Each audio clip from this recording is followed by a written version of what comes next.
What's up, everyone? Happy Monday, or whatever day you're listening. That's been my tagline now. I know. So today we're talking about commission-based salon and rental salons. And I was very careful when I chose my words there because everything that I see is always like commission-based versus rental. Oh. And I don't think I don't think there's a verse. I like that. I don't think one is better than the other. I don't think one is for everyone. I don't think one is the enemy. I just think they are what they are. Correct. I would agree. There are just two options in the hair industry, and they're not new. So I feel like people think renting is something that came in the hair world, but it's not. It's not new at all. No. well, sometimes I've talked to people that are like, well, it's a new thing, and the hair industry brought this forward, and I'm like, false. No. Like 15 years ago, when I was getting into the fitness industry, there was rental situations where trainers would essentially just like rent space from gyms And bring their clients. And then when they were done with their client, right. Excuse me. I just wanted to point that out. I'm getting over a cold, so sorry for how I sound. You've had that cold for a while. I have. Yeah, I'm struggling. It's been a tough winter on the Oregon Trail for the Ford family. Sure. All right. So anyways, I thought it was time. We've talked about this before. I didn't even look back at the last episode we did on this. It was a while back, and I don't know what was said or what was on there. Well, so let's see what we say today. Yeah, exactly. I came up with this sort of overview, and we will just run through. So yeah. Let's start with the commission-based salons. And also I want to point out that this is going to be a most scenario. So like most commission salons operate this way. Not all are when we talk equal. about, not all, definitely not all are created equal. Same thing with the rental situation. Yeah. It's not all or nothing. Right. So when we talk about advantages and challenges here, it's going to be in general. Correct. Because if you're listening and you're like, I'm at a rental salon and I don't deal with that, well, good for you. But from the information that we've gathered, experiences most we've had. Experiences. And we'll dive into that too. I have some questions for you. Okay. So what I say, we'll start with commission-based. So commission-based salon. Talk about it. I didn't mean to put you on the spot. So a commission-based salon, as a hair pro, you're hired as an employee. Yes. Your taxes, payroll, all that stuff is taken care of. Yes. And you get paid a commission off the services you do, or you get an hourly wage. Usually it's one or the other, whatever's greater. Gotcha. Cool. So what are some advantages for a commission-based salon from the employee's perspective? We're not talking necessarily about owners today, but I think a lot. I think as an employee, you get to come in, do your work, go home, and forget about it, which is I've done it all, and I think that's a pretty amazing place to be. You have no risk. You come in, you get paid for the services you do.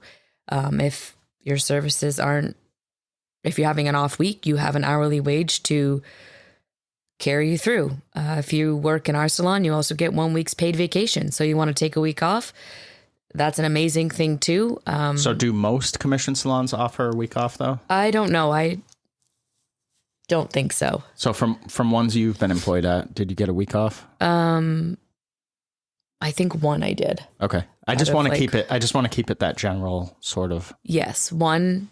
This isn't a Hello Hair Co. sales pitch. No, but I think. But it could be if you're listening.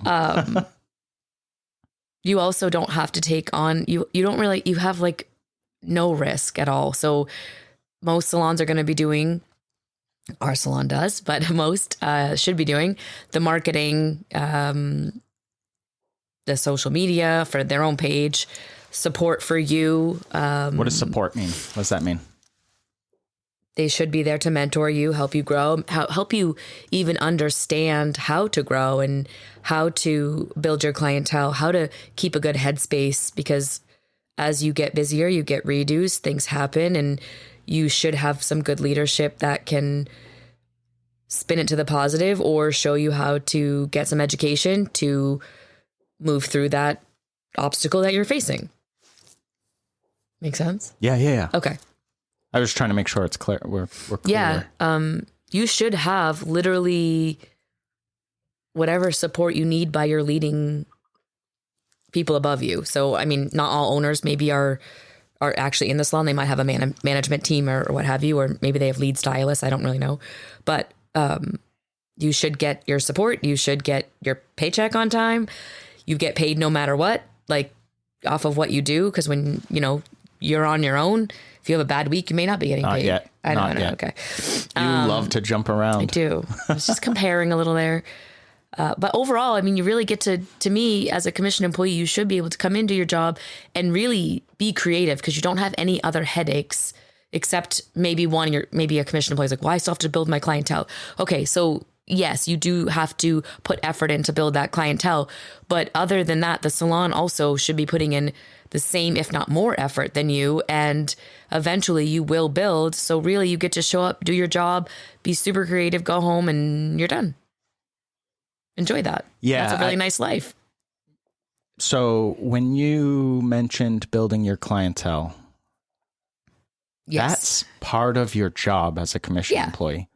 I think that a lot of people out there are being misled or misfed information that's like, well, if you work at a commission salon, they're responsible for building your book.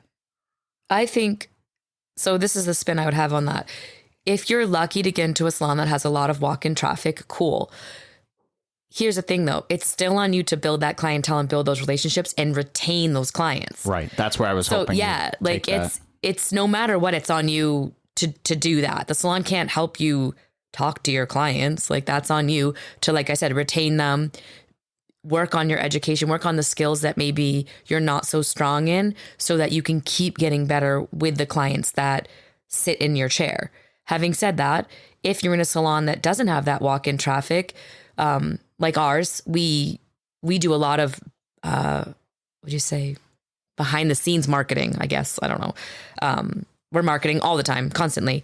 But at the same point, you still have to put in the work and work on either your social presence or getting out there, because even though we're putting in the work, if no one knows who you are, they're not picking you to come see you. Yeah. There's just that. I don't know where it comes from, but I've seen it all over the place. I've seen it on social media. I've heard it said in public, and like it's to pass off an entire responsibility to someone else is irresponsible, I think. I think a lot of people just like to blame too. If they're not getting busy enough, like, oh, it's their fault. Well, I don't know. Look in the mirror. Are you putting in an honest effort? Yeah, we talk about that a lot. For sure. And we've even had people in the past that didn't want to put in that effort, which is fine. Yeah, there's places that will take you. They would say like, well, I need to be at a place with walk-in traffic. And I'm like, it doesn't matter if there's walk-in traffic, because if you don't put in the effort to engage with the walk-in traffic, they're not coming back. Yeah. So you're never going to build. So you need that constant feed of people. Yeah. And it's always only going to be one-offs, which sucks. I wouldn't want to do that. Well, and I think it's interesting because even my last salon, I'm very present in this salon and my last one. And we would get people that would walk in and I would start talking to them and I would want to then introduce them to a stylist. But, if they weren't busy, they left, they went home. So before I know it, this person's like, well, can I just book with you? And I'm like, yes, you can, but I'm trying to talk to you to build my stylist. So I think if you want to build your clientele, you kind of have to hang out. No, you're not going to get someone that shows up every day that's looking maybe to book an appointment. But more often, if you're in the salon space, you're going to get busier faster. I did that my whole career and now I'm in there because I'm working, but I want, you do have to kind of hang out and put your time in. If the phone rings and someone wants an appointment right away and you're there, you're going to build faster the more present you are in that salon than you are if you're not. I agree. And I was going to bring up the phone because we don't get a ton of walk-in traffic, like physical walk-ins, right? But we get a lot of last minute emails and phone calls that are like, do you have time today? Yeah. And sometimes if we have people available, we can book it in within, I'm like, can you be here within 30 minutes? Where are you coming from? And they're like, yeah, I can be there in 15. Right. I'm like, okay, well, take your time. She'll be ready in 30. Yeah. But you have to be very available in the beginning of your career in order to build. Yeah. For sure.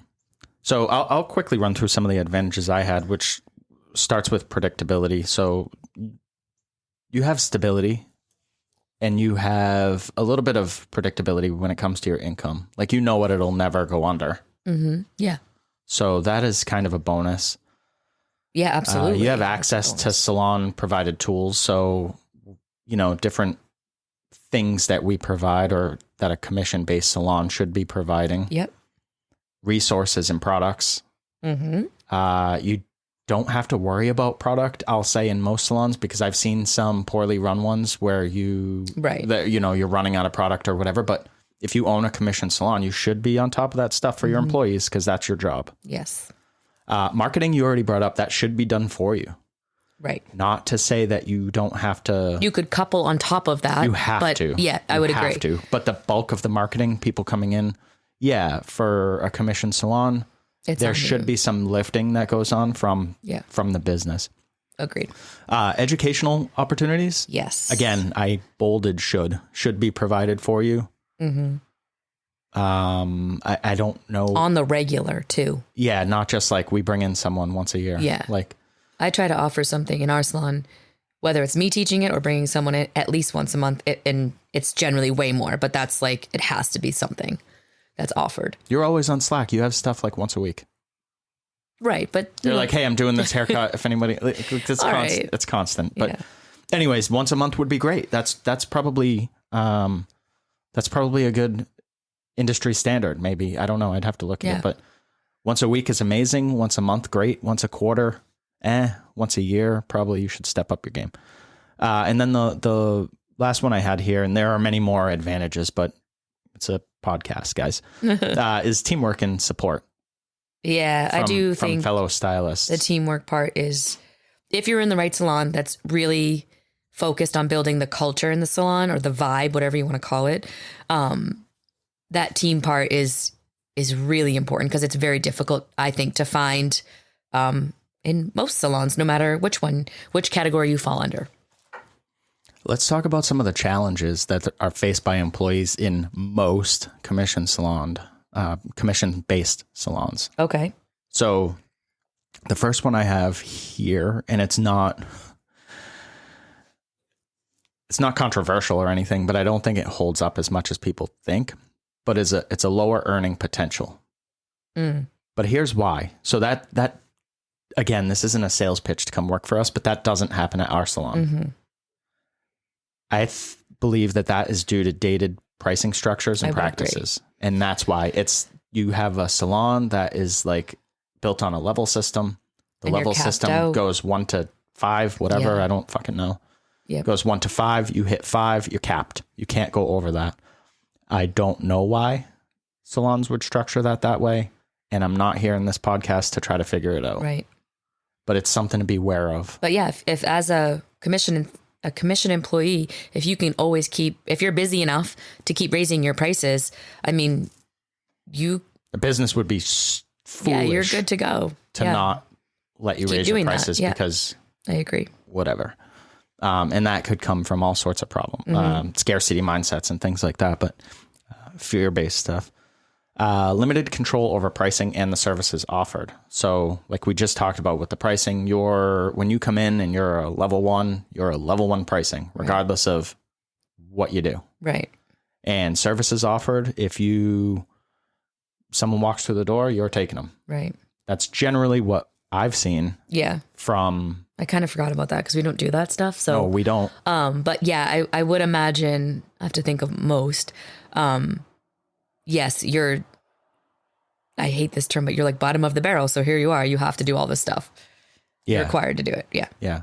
Another challenge, and this isn't even on there, that was the last one I had, but is that you often get taken advantage of. Like you just said, you're bottom of the barrel, which means in some salons, it's the newer people, regardless, are just, you're sweeping, you're making phone calls, you're doing all this stuff. Again, nothing wrong with sweeping. Every time I walk into our salon, I grab the broom first because it's generally what I can help with. Well, different when it's in a team based and everyone's doing it. Yeah, for sure. But when you do say that, I'll go back to my last salon and there becomes this like pecking order. Like the stylists that become really busy are like, I put my time in so I don't have to do what you're doing. Like you should do this stuff. And it just is, well, it creates a very negative culture, but I I would imagine most salons are still like that. I don't know. I don't work in that environment. So our commission salon is very different because it's a salon that we created so that we want to work in it. I think the other challenge could be, and again, this is not in our salon, is that you don't get a lot of flexibility in your schedule. So limited time off, or you ask for days off and you might not get it. Again, we don't do that. If you need a day off, you just get it. But I'm going to assume in most commission salons, you still are limited to how much time off you can take, or you're afraid to ask for time off because most often the answer is no. And that would be probably a challenge people face in most commission salons. Interesting. My mic was off again. Keep doing that. Yeah. A dress code could be another one. I find a lot of people when we interview come in and like, what is the dress code?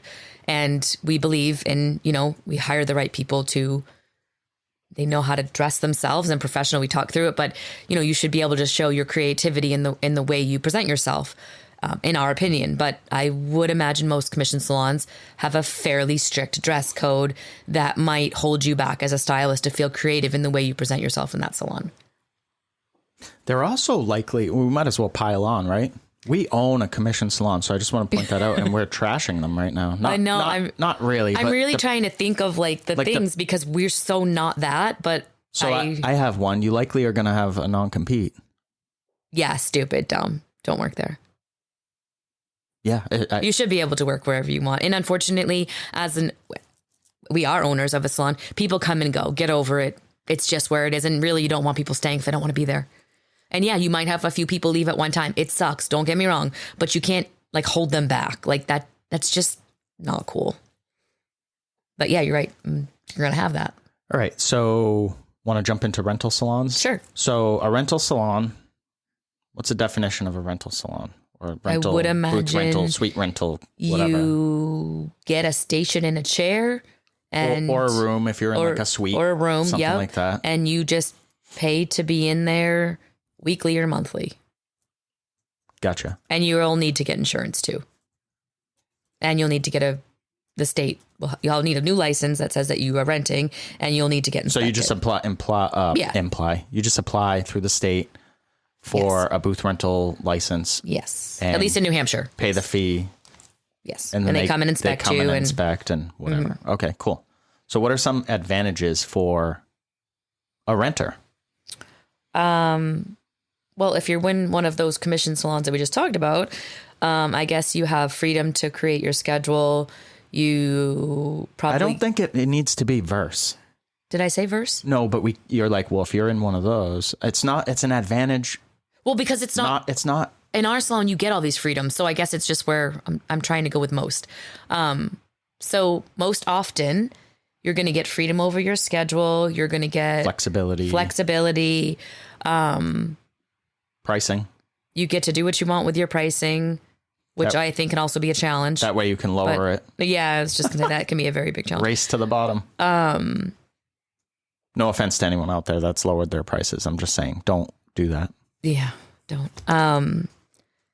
You probably get to decorate, maybe, if you're in a suite, the way you want it to look. So maybe that is something that's important to you. Maybe you get to, you get to carry whatever color line you want. Maybe the commission salon you were at, you didn't like the color line they had. So you have the ability to use the products you want if you didn't in that previous, if you were a commission employee. That's a cool one. Yeah, right? To choose your product line, yeah. What else? You know what I forgot to mention? What? So a challenge for a commission salon, one of the ones that's sort of an old school practice is with products. I just thought of products because I was typing the word. But they often have like benchmarks.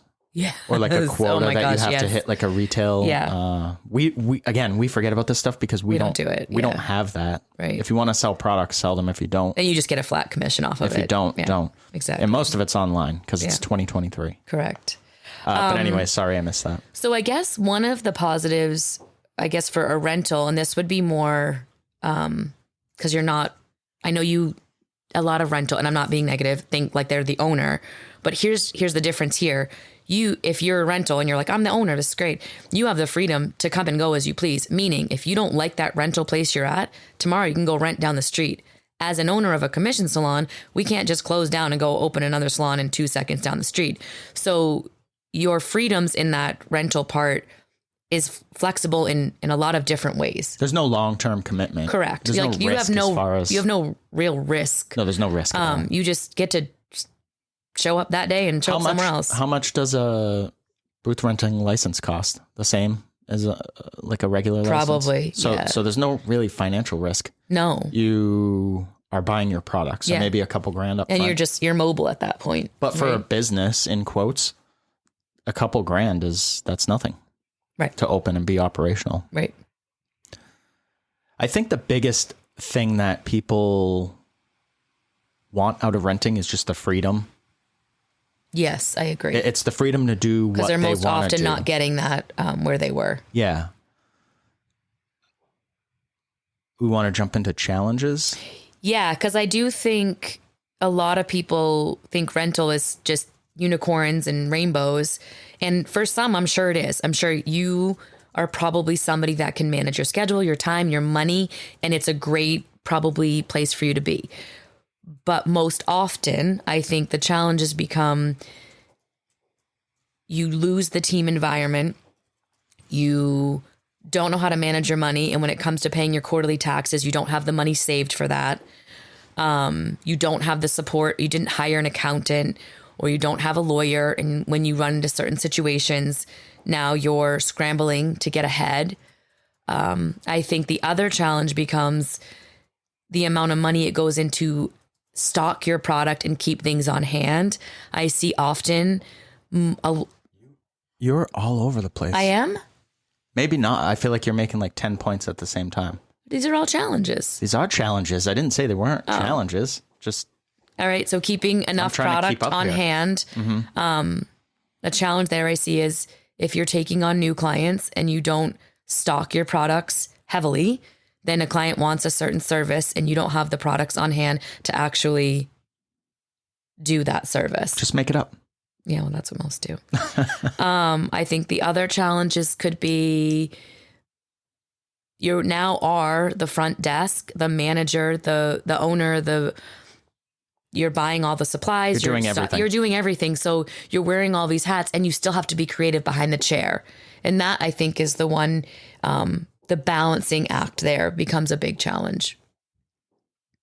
And at the same day, like I ran into this, if like you still are paying rent to somebody, and a lot of times those people, if they don't know what they're doing, they're changing their rules on you. And that becomes another challenge that you have to work through. What do you mean change rules? I had people like one of the places I rented at, they were like, you can work whenever you want. And then all of a sudden like, nope, you can't work Friday nights. We want to close at this time. You can't do this. Like they changed their rules as they grew because whatever, that's what they decided. They needed more control. I don't know. But that does happen. And then now you're in a different situation. I've been through a lot of them. Yeah. You have to now. You're still, I believe in New Hampshire, and I believe other states, you're still working under a business. So you're still, if that business is open 10 to 8, just say, I don't know, whatever. It's not a free for all for you to come in at 10 p.m. because you're renting. Right. You still have rules of how the business operates. I believe in New Hampshire, it's not even your right to have a key. I think you're right on that. Most do, but yeah, I think you're right. Yeah, most do for the owner's benefit, so they don't have to pay somebody to be there, which makes sense. And again, it's just something to think about, because when you are renting, I know it's like I own a business, but you don't own anything in reality. Right. You own your supplies that you brought in. Right. That's probably you don't own the chair. You don't own the space. You don't own the building. You own a name and whatever logo the guy on Instagram sold you. Right. And your tools. Correct. And, including your products, which you said. But other than that, there's nothing you can't sell a rental. You can't sell a booth rental. Like you can sell a booth rental salon, but you don't own it. Right. Someone else owns it. Right. Another thing that I think is a challenge for people is that you're still working with percentages unless you want to screw yourself over. So, and I made this mistake. I will admit it. When I first started my gym, whatever, many years ago, money would drop in and you'd be like, woohoo, money. and you'd spend it. Yeah. And then you'd go, oh shit, this bill. And then now I have to go work to get that money back. Right. And I would believe, if I had to guess, that a lot of rental stylists and barbers are doing the same thing. You get the cash and you're like, this is all mine because I get to keep it all. No, you don't.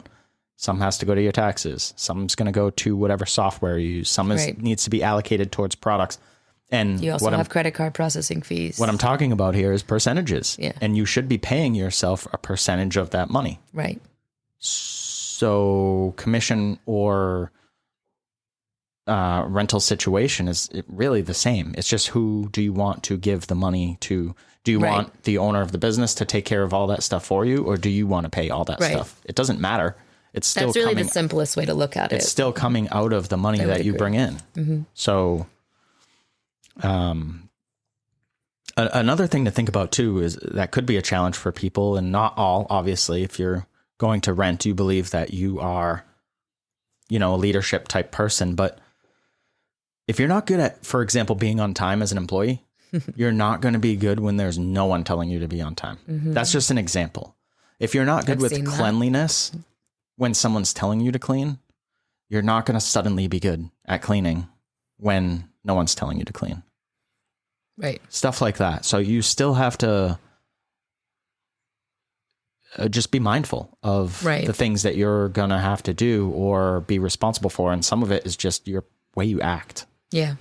I would say probably the biggest challenge, and I'd love for someone to chime in here, but that... Like who, me? No. There's no one else here. Comment below, whatever. Oh, okay. That you're going to find in a rental situation is, how do you know how to operate your business, like what things cost and what your prices should be? And then you're going to be in a situation where you want to make more money, and either you're exchanging time for that, meaning you're just going to work more because you're too afraid to raise your prices. And I think the price increase conversation for rentals becomes very scary. And most often, like you just said, I know a lot of people that go to rent and they lower their prices, or a lot of people that go to rent and their prices just never move. Hey man, I've only been here for a few years, and that's a common theme I see. Yes. I think because people assume they're keeping everything. Right. But you're not. If $100 comes in and you get 50 of it, you're lucky. Right. Because there's so many costs. Tax man cometh. Exactly. Cleaning supplies, whatever. I think it's hard to progress and increase your prices and keep moving forward every year. And that's because of lack of support. Yep. Yeah. So again, and I'm sure there are some rental places out there, but nobody's celebrating at a rental salon. I guess maybe people are, but I would imagine most aren't celebrating other people raising their prices. They don't care. No, you're just going, you do your thing and you go home. Yeah. Yeah. So, I mean, for some, I'm sure you're ready for that. I know people that are. But I think, the challenge, I think the price increase is a big one, because you want to see everybody charge your worth, but if you don't know how to do that, or you don't know what that looks like, then... Charge your worth doesn't mean charge what everyone else in town charges too. That's nothing to do with your pricing structure. And I don't want to get too deep on pricing, but you have to price accordingly. Like we'll get into it a different time. Yes. One of the other things that's a challenge is the need for self-promotion and marketing, which I know we talked about earlier, but now it's all on you. Correct. So I would imagine the place has a website and something you could get on. Some, yes. But it's not, I don't believe it's their responsibility to market you, to pay any money for you to market I don't know yourself. why they would, to be honest. That's now one of your responsibilities. Yeah. When that money comes in, that's what part of your... percent of that needs to go to your marketing. Part of 100% of the money running through you, not getting to the bottom line, but running through you, is that you are doing that stuff. So, and I know that things for certain rental owners, or I don't know. I feel like it's going to get more challenging for the smaller person, because you have these bigger companies that are like, we include concierge, we include this, and they're working on a mass scale. Right. So they're able to do that stuff. And if you're trying to compete with that as a small rental salon, I wouldn't. I would figure something else out, a different approach. Because we always say that if you're going to do something, do it as your own. Yeah, because that money's going to come out of your pocket eventually. And I know we want to stick with this, with the hair pros, not the owners, but at the end of the day, the money's got to come from somewhere. Mm-hmm. You can't just have a raise. The money's got to come from somewhere. Right. You can't just, you have to raise your price in order to get a raise or Correct. whatever. You're probably not getting a free vacation. No, or a paid one. Yeah. You're paying it. Yeah. It comes out of the business, right? Right. So where does that money come from? Right. It's going to come from somewhere. There's also a potential for isolation. We talk a lot or you talk with a lot of people that face that problem. Yeah. They miss the culture. They're not feeling it. Yeah.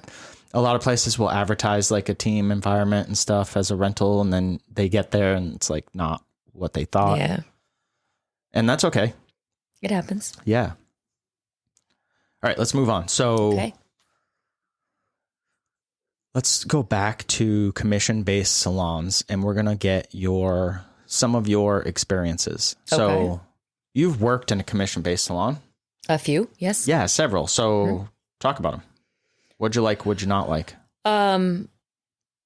My first one I really enjoyed because there was a lot of opportunity. So that was important to me. So I was able to build my clientele, and I was also able to educate and recruit for that salon. So the opportunities that came with not just being behind the chair was very enticing. And that was probably my longest commission salon I stayed at. But the look of it was in a mall. So that's not where I wanted to be long term.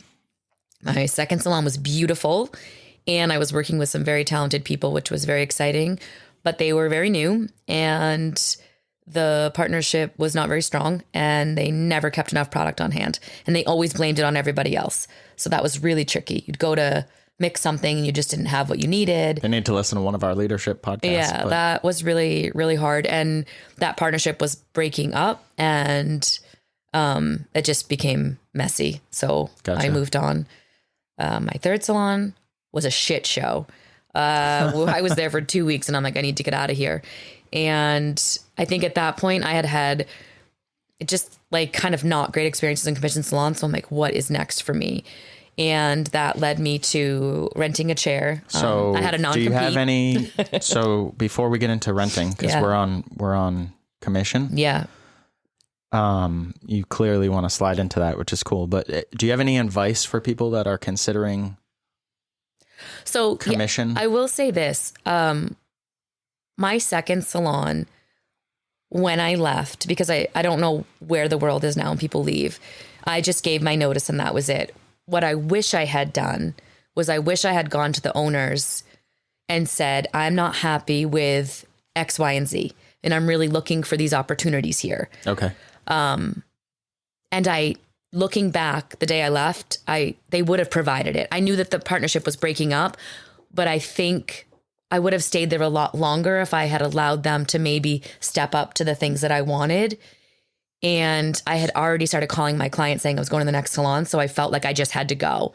And that was a mistake on my part. I wasn't mature enough. I didn't know how to communicate, but I should have gone to them and asked for everything I wanted.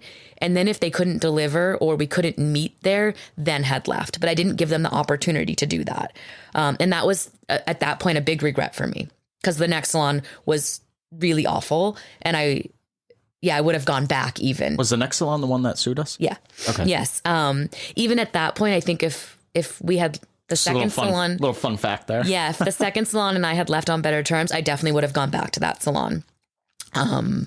But that just was not an opportunity. So I think as an owner, this was third quarter 2007. That's how my brain works. Oh my gosh. As an owner, if you have good employees that are leaving, keep it positive, because you never know who's going to come back. Because even though they think it's going to be better somewhere else, it's not always.